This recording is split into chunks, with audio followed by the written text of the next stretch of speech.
C'est un plaisir d'accueillir sur ce plateau le ministre de la Santé. Nous parlons justement de ces nouvelles mesures qui viennent de tomber après la réunion du cabinet des ministres.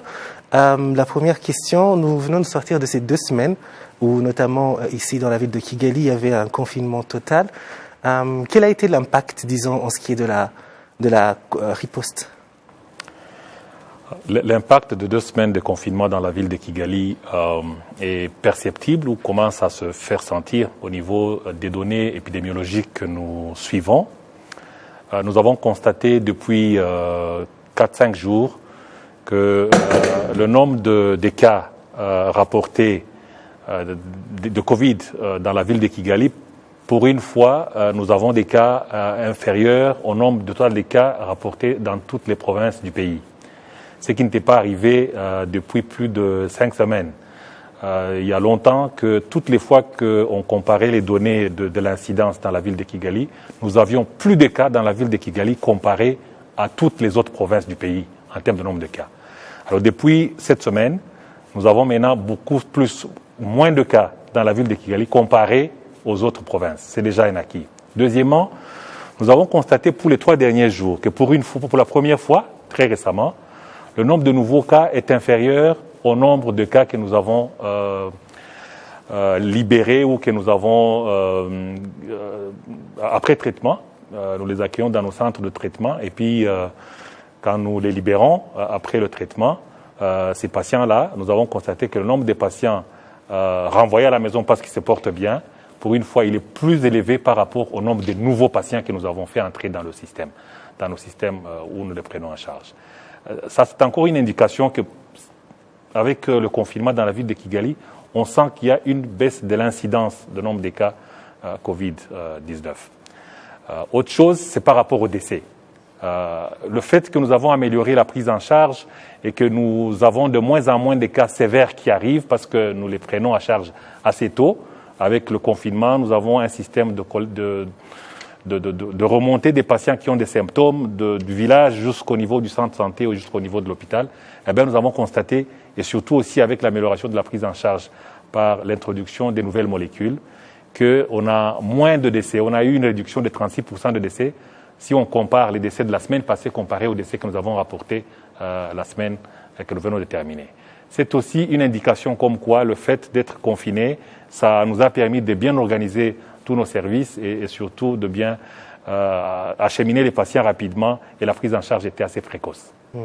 Donc des nouvelles assez rassurantes et on espère que continuera sur la même lancée sur la semaine qui va continuer dans le confinement donc. Et l'autre mesure qui a peut-être aussi attiré l'attention, c'est l'augmentation de la période de quarantaine pour tous les nouveaux arrivants dans le pays.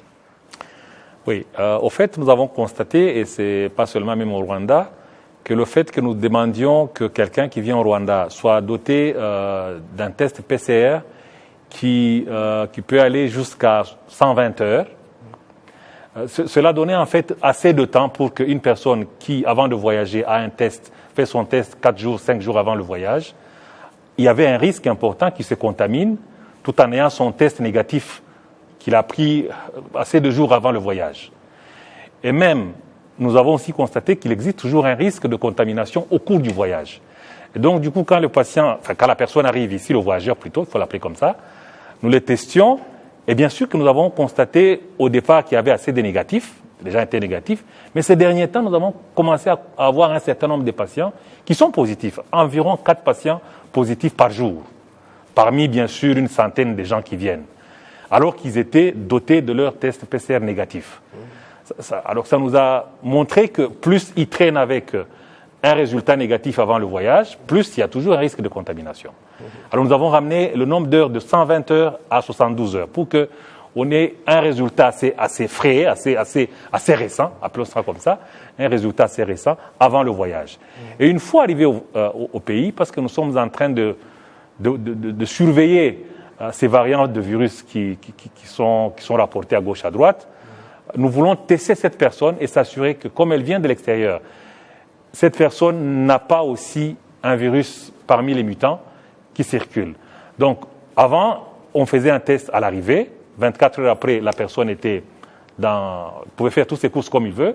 Maintenant, on voudrait, moyennant tous les systèmes qu'on a, de pouvoir le faire porter un bracelet ou de rester en communication étroite avec la personne, s'assurer qu'au bout de cette période de 7 jours, on fait un test et comme ça, après, la personne est libre de faire tous ses mouvements sans aucun embâche. Voilà. C'est ça la portée de cette mesure. C'est le renforcement de la surveillance épidémiologique pour ce virus.